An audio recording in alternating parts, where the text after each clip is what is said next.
خوشگوار زندگی پروگرام کا آغاز سورہ یاسین شریف کی آیت نمبر 33 سے ہوگا۔ یہ سورہ یاسین شریف کا تیسرا رکوع اور 23ویں پارے کا دوسرا رکوع ہے۔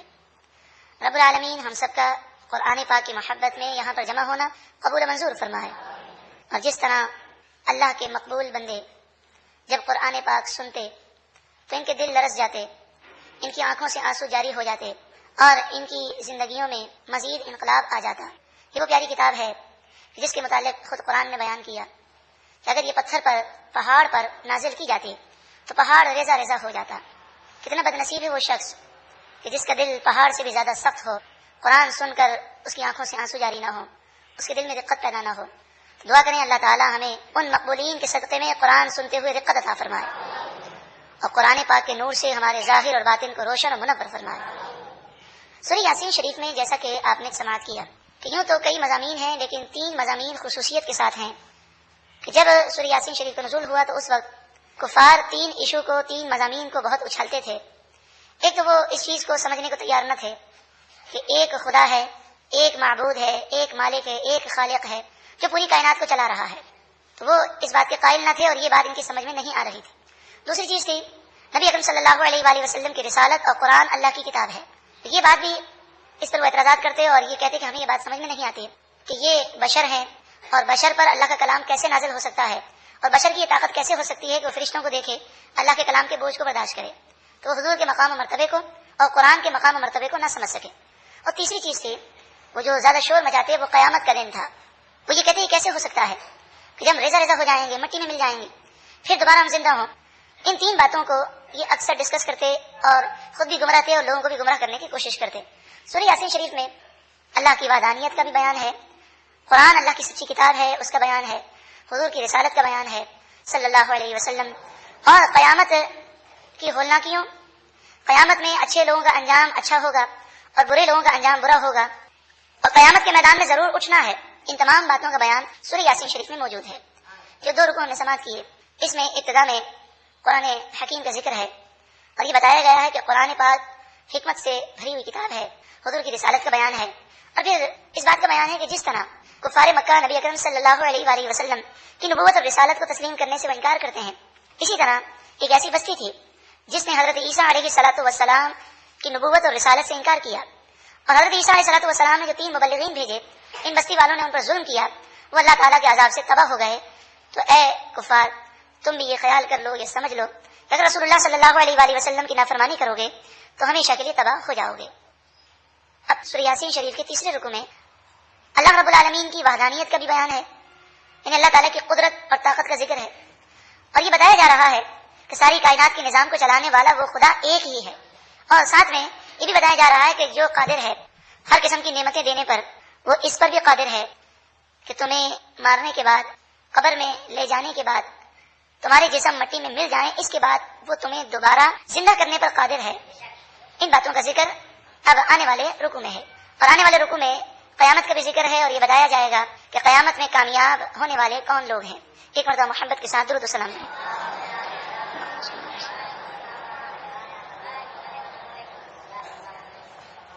سورہ یاسین شریف کا ترجمہ اس توجہ کے ساتھ سنیں کہ جب یاسین شریف ہم پڑھنے لگیں تو اس کا مفہوم ہمارے ذہنوں میں گردش کرے تاکہ یاسین شریف کی کما حقہ برکتیں ہم حاصل کر سکیں۔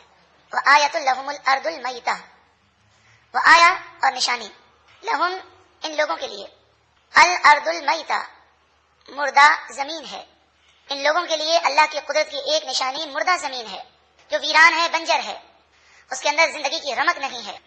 احییناہا، ہم اس مردہ زمین کو زندہ کرتے ہیں، بارش آتی ہے اور بارش وہ زمین کے اندر زندگی پیدا کر دیتی ہے، اب جو بیج اس میں ڈالا جائے یہ زمین اس میں بھی زندگی پیدا کر دیتی ہے۔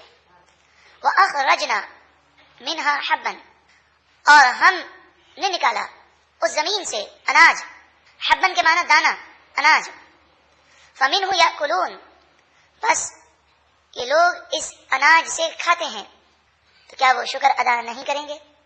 کیا وہ اس پر غور نہیں کریں گے کہ جو رب ایک دانے سے پورا درخت بنانے پر قادر ہے، ایک دانے سے ہزاروں دانے پیدا کرنے پر قادر ہے، ایک انار کا دانہ زمین میں بویا جائے، اس سے انار کا درخت پیدا ہو، اور اس پر سینکڑوں انار لگیں، ایک ایک انار میں کتنے دانے ہوتے ہیں، جو رب ایک دانے سے ہزاروں دانے پیدا کرنے پر قادر ہے، تو وہ تمہارے جسم کے جزء اصلی پر پورے جسم کو دوبارہ پیدا کرنے پر قادر ہے۔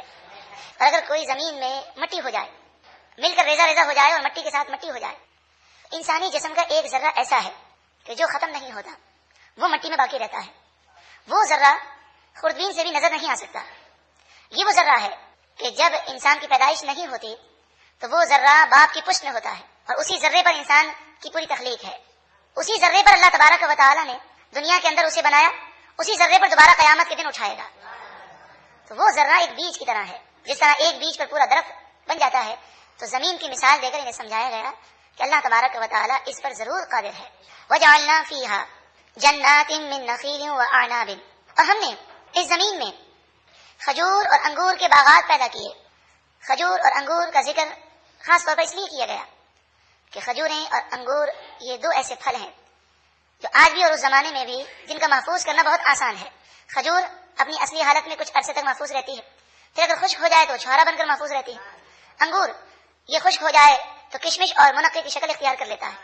تو فرمایا اللہ تبارک و تعالیٰ نے تمہیں وہ پھل عطا فرمائے کہ جن کا اسٹور کرنا کتنا آسان ہے اور انہیں باقی رکھنا کتنا آسان ہے۔ یہ رب العالمین کا کرم ہے، یہ اس کی قدرت کا ظہور ہے۔ وَفَجَّرْنَا فِيهَا مِنَ الْعُيُونِ، اور ہم نے اس زمین میں چشمے بہائے۔ اس آیت کا مفہوم وہی سمجھ سکتا ہے جس نے اس علاقے میں سفر کیا ہو کہ جس علاقے میں پہاڑوں سے جگہ جگہ چشمے بہ رہے ہوتے ہیں، ان پہاڑوں سے وہ چشموں کا وہ پانی کہ جو بغیر کسی مشین کے اس کا یہ عالم ہے، ایسا صاف ہے اور ایسا جراثیم سے پاک ہے کہ دنیا کی سائنس آج یہ تسلیم کرنے کو تیار ہے کہ پیور اگر پانی آپ کو ہر جراثیم سے پاک حاصل کرنا ہے تو چشموں کا پانی ہے، جس میں کچھ گرم ہے، کچھ ٹھنڈے ہیں، کچھ میٹھے ہیں، کچھ پھیکے ہیں، اور ہر ایک کے اندر انسانی جسم کے لیے جن وٹامنس کی اور جن معدنیات کی ضرورت ہے ان چشموں کے پانی میں اللہ تعالیٰ نے پیدا فرمایا۔ وَفَجَّرْنَا فِيهَا مِنَ الْعُيُونِ، اور ہم نے اس زمین میں عیون بہائے، عیون کے معنی چشمے، لِيَأْكُلُوا، تاکہ وہ کھائیں، من ثمرہ، اس کے پھلوں سے۔ تو زمین میں اللہ تعالیٰ نے پھل پیدا کیے، اناج پیدا کیا۔ ہمارا کام تو صرف بیج کو بو دینا ہے، بیج سے پودا بنانے والا، اس پر پھل دینے والا رب العالمین ہے۔ اور پھر سوال یہ ہے کہ یہ بیج ہمیں کس نے دیا؟ تو آپ کہیں گے یہ بیج ہم نے ایک پھل سے نکالا۔ وہ پھل کہاں سے آیا؟ تو آپ کہیں گے وہ بیج سے نکلا، بیج سے بنا۔ پھر دوبارہ یہ سوال ہے کہ وہ بیج کہاں سے آیا؟ تو یہ جب سرکل آپ چلیں گے پیچھے تو ایک موقع پر دنیا کو تسلیم کرنا پڑے گا کہ پہلا پھل یا پہلا بیج وہ اس میں انسانی عمل دخل نہیں ہے، وہ اللہ نے اپنی قدرت سے پیدا کیا۔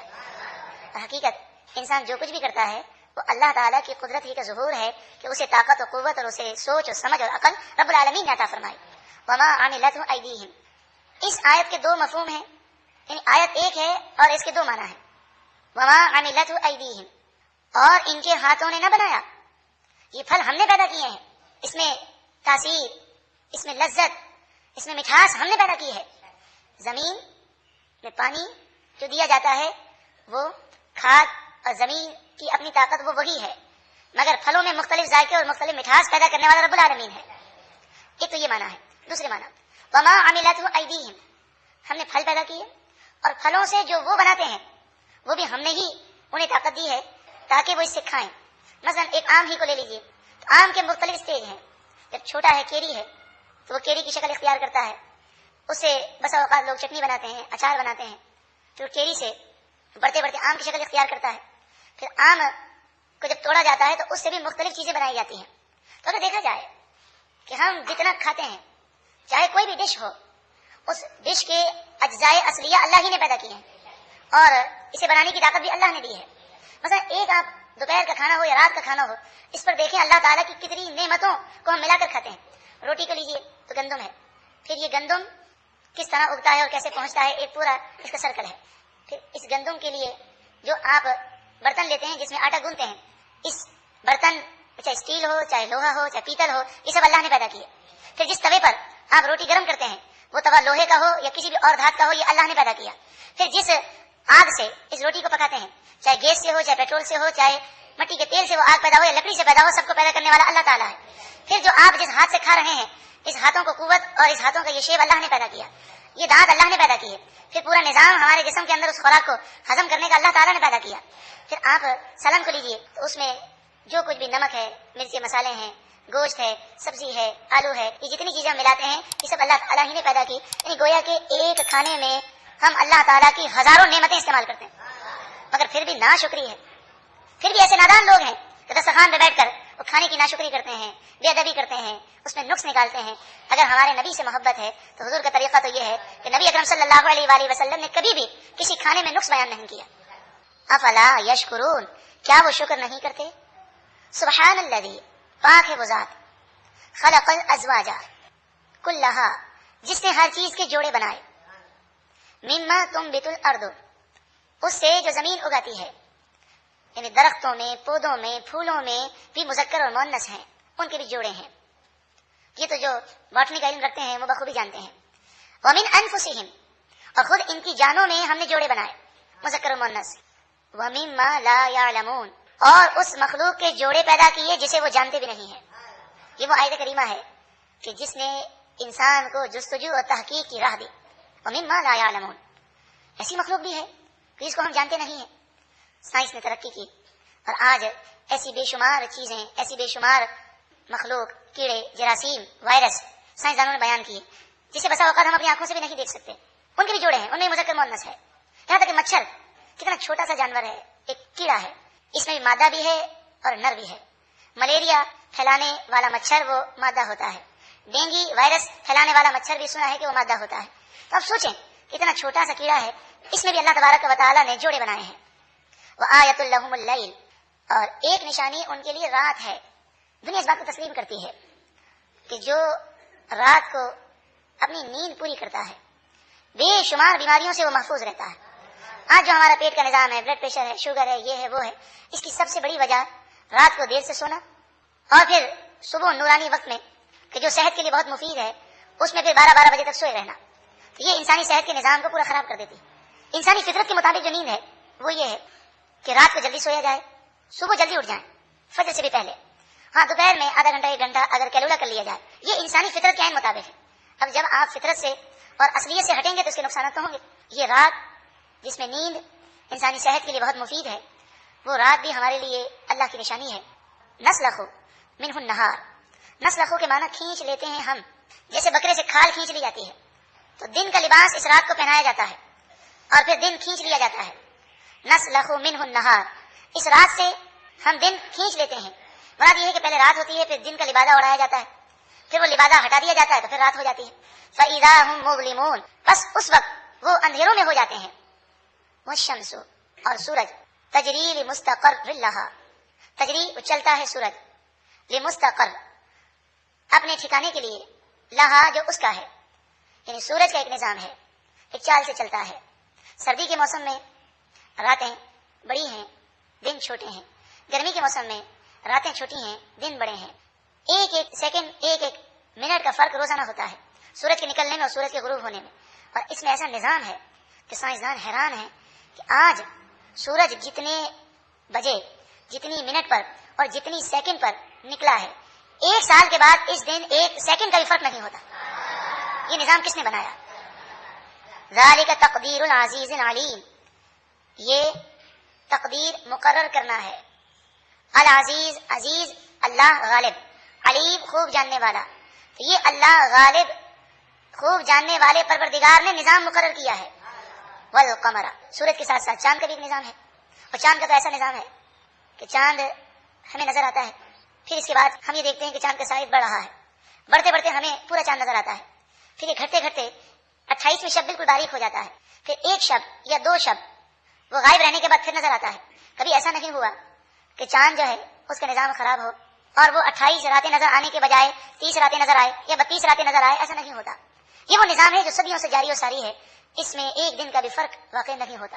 یہاں تک کہ ہم پر تو لازم یہ ہے کہ ہم چاند کو دیکھیں اور چاند نظر آئے تو مہینہ شروع ہوگا اور چاند کے نظر آنے پر مہینہ ختم ہوگا. یہ تو شرعی نظام ہے، اس کا فالو کرنا ہمارے لیے ضروری ہے. مگر سائنسدان اس بات کو تسلیم کرتے ہیں کہ چاند اس کا ایسا نظام ہے کہ کس مہینے میں چاند کون سے وقت، کون سے گھنٹے پر، کون سے منٹ پر، کون سے سیکنڈ پر زمین کے مدار میں یعنی ہمارے علاقے کے اوپر وہ گزرے گا. یہ سائنسدان 100 سال پہلے بتا دیتے ہیں. وہ کیسے؟ اس لیے کہ چاند کا ایک ایسا نظام ہے جس سے وہ کیلکولیشن کر کے یہ بتا سکتے ہیں کہ 1 سال کے بعد، 2 سال کے بعد یا 15 سال کے بعد فلاں مہینے میں چاند ہمارے زمین کے اوپر جو مدار ہے اس پر وہ اتنے بجے اور اتنی منٹ اور اتنے سیکنڈ پر داخل ہوگا. لیکن داخل ہو جانا اور چیز ہے.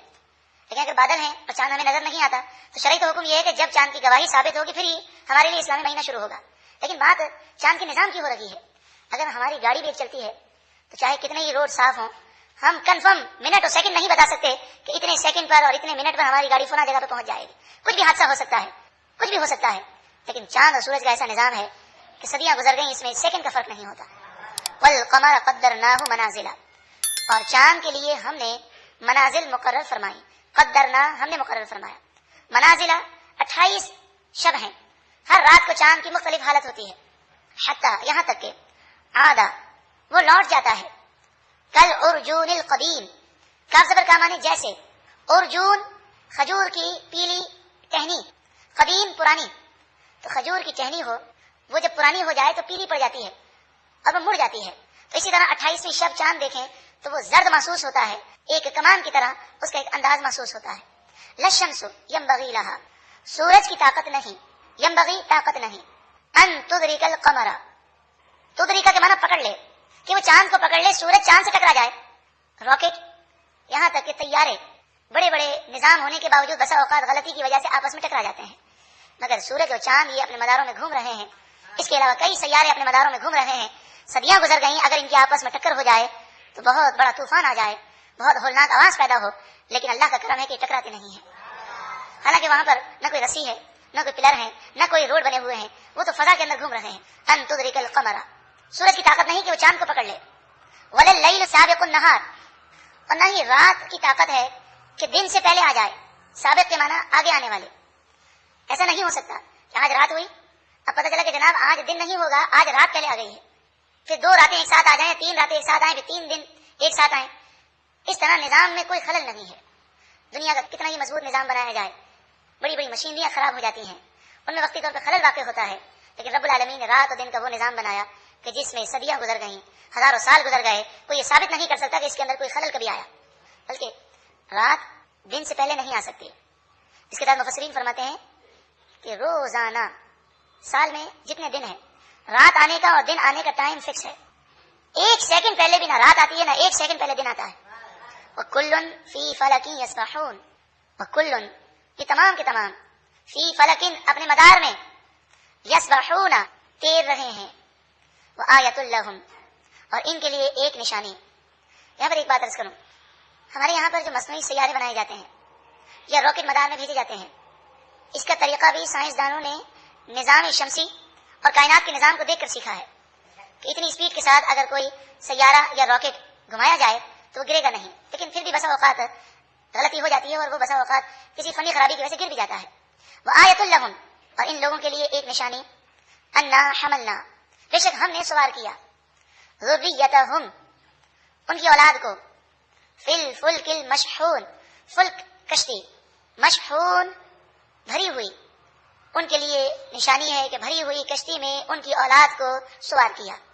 اس سے مراد ایک قول کے مطابق حضرت نوح علیہ الصلوۃ والسلام نے جو کشتی بنائی وہ مراد ہے, جو لوگوں سے بھری ہوئی تھی. اس میں جو لوگ سوار تھے ان میں حضرت نوح علیہ السلام کے 3 بیٹے بھی تھے, اور انہی سے پھر بعد میں انسانیت کا سلسلہ ہے. ان کی پشت میں آنے والی نسلوں کے ذرات موجود تھے, تو گویا کہ ان کی اولاد اس میں سوار تھی. اور دوسری بات کشتی کی نعمتیں ہیں کہ آج بھی کشتیوں میں ہم بھی سوار ہوتے ہیں, اور ہماری آنے والی نسلیں بھی اس کشتی کو اور بحری جہازوں کو استعمال کریں گی. وَخَلَقْنَا لَهُم مِّن مِّثْلِهِ مَا يَرْكَبُونَ اور ہم ان کے لیے پیدا کرتے ہیں اسی کشتی کی مثل جس پر وہ سوار ہوتے ہیں. مراد یہ ہے کہ کشتی ہو, بحری جہاز ہو, ہوائی جہاز ہو, گاڑیاں ہوں یا اسی طرح کی اور ٹرانسپورٹ کے ذرائع ہوں, یہ سب اللہ تعالیٰ ہی نے پیدا کیے. اگر اللہ تعالیٰ انسان کو جانور کی طرح بے عقل پیدا کرتا تو پھر ہم کسی چیز کو نہ ایجاد کر سکتے نہ بنا سکتے. وَإِن نَّشَأْ نُغْرِقْهُمْ اور اگر ہم چاہیں تو انہیں غرق کر دیں, نغرق غرق کر دیں. آج بھی ترقی یافتہ دور میں سپر پاور جیسے ممالک بھی بے بس ہو جاتے ہیں, اور اس موقع پر وہ فنی خرابی کا عذر پیش کرتے ہیں, بڑے بڑے جہاز ڈوب جاتے ہیں. فَلَا صَرِيخَ لَهُمْ پھر کوئی ان کی فریاد کو نہ پہنچ سکے, کوئی ان کی مدد نہ کر سکے.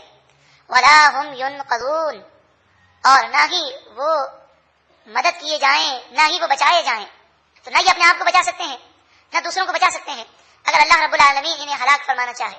إِلَّا رَحْمَةً مِنَّا تو بڑے بڑے سمندر جو ہزاروں میل پر پھیلے ہوئے ہیں، تم انہیں عبور کر لو تو یہ مت سمجھنا کہ تمہاری طاقت ہے، ہم چاہیں تو ایک ہی موج کے ذریعے تمہیں غرق کر دیں، الا رحمتا منا، تم یہ جو بڑے بڑے سمندر طے کر لیتے ہو یہ تو ہماری رحمت ہے، ومتاعا الی حین، اور ایک وقت تک برتنا ہے، متاعا کے معنی فائدہ اٹھانا ہے، حین کے معنی ایک وقت تک اس کا فائدہ اٹھانا ہے، پھر ایک نہ ایک دن تمہیں موت آئے گی۔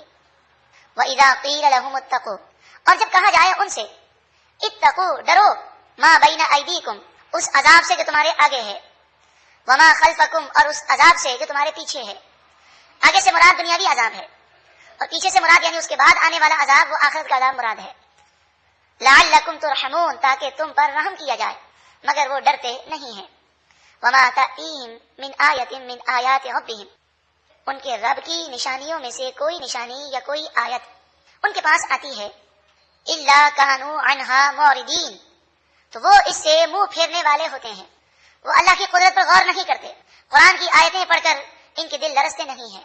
وَإِذَا قِيلَ لَهُمْ، اور جب ان سے کہا جائے انفقوا، تم خرچ کرو، مما، اس روزی سے جو رزقکم اللہ، اللہ نے تمہیں عطا فرمائی، اس روزی کو اللہ کی راہ میں خرچ کرو، غریبوں کی مدد کرو۔ قال الذین کفروا، تو کافر کہتے ہیں، للذین آمنوا، ایمان والوں سے، انطعم، کیا ہم کھانا کھلائیں، من لو یشاء اللہ اطعمہ، اسے کھانا کھلائیں جسے اگر اللہ چاہتا تو خود کھلا دیتا۔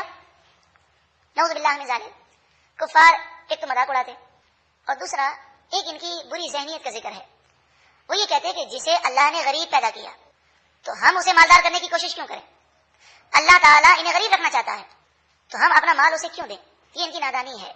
رب العالمین نے غریب کو بھی آزمایا اور امیر کو بھی آزمایا، کسی کو مال دے کر آزمایا اور کسی سے مال لے کر آزمایا، جسے مال دیا گیا اس پر لازم ہے کہ وہ مالی حقوق ادا کرے اور غریبوں کی مدد کرے، ورنہ کل بروز قیامت وہ غریب رشتہ دار اسے پکڑ لیں گے اور کہیں گے پروردگار اس نے ہمارے حقوق کو ادا نہیں کیا۔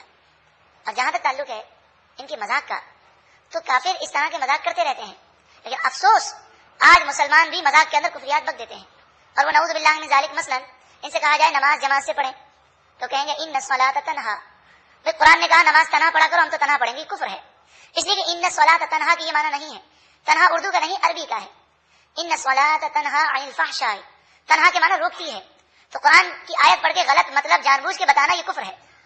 اسی طرح وہ یہ کہیں گے کہ بھئی روزہ تو ہم نہیں رکھتے، نعوذ باللہ من ذالک، تو جب ان کو کوئی ملامت کرے تو اپنی شرمندگی مٹانے کے لیے وہ مذاق اڑاتے ہیں اور ایک زور سے کہہ مار کے کہتے ہیں بھئی اللہ نے ہمیں بہت دیا ہے، روزہ وہ رکھے جو بھوکا ہو، یہ کفر ہے، یہ روزے کا مذاق اڑانا ہے۔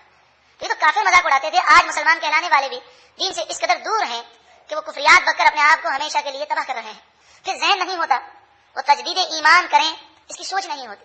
جس نے اپنی زبان سے کفر بک دیا اور تجدید ایمان کیے بغیر مر گیا تو نہ اس کی کوئی عبادت کا اسے صلہ ملے گا، نہ اس کی نماز قبول ہوگی، نہ اس کی تہجد قبول ہوگی، بلکہ جس کا خاتمہ کفر پر ہوا وہ ہمیشہ جہنم میں جلتا رہے گا۔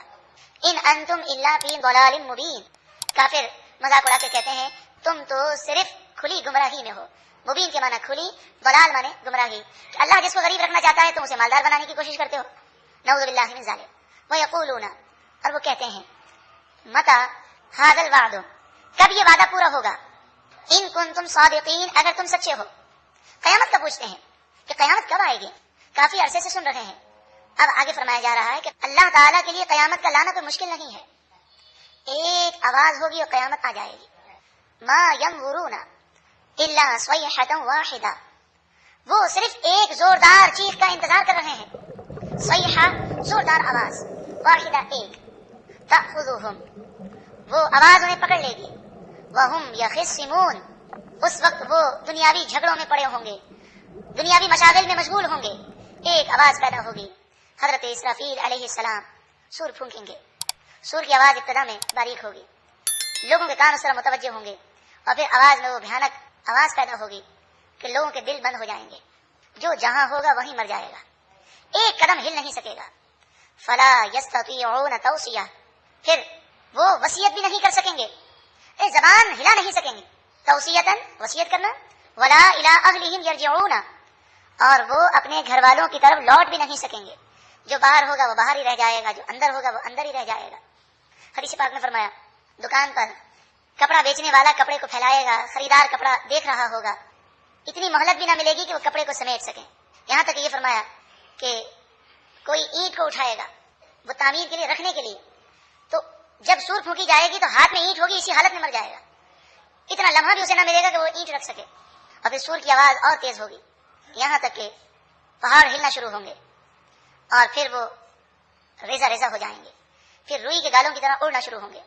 آسمان ٹوٹ جائے گا، سورج چاند زمین ایک زلزلہ آئے گا اور سب کو فنا ہے. اس کے بعد کچھ عرصے تک اسی طرح معاملہ رہے گا اور پھر اللہ تعالیٰ حضرت اسرافیل علیہ السلام کو زندہ فرمائے گا، سور کو پیدا فرمائے گا. پھر وہ سور پھونکیں گے. جب سور پھونکیں گے تو پھر دوبارہ لوگ اپنی قبروں سے نکلیں گے. جو جہاں ہوگا، جس کے ذرات جہاں بھی ہوں گے، اللہ تعالیٰ انہی ذرات کو جمع فرمائے گا.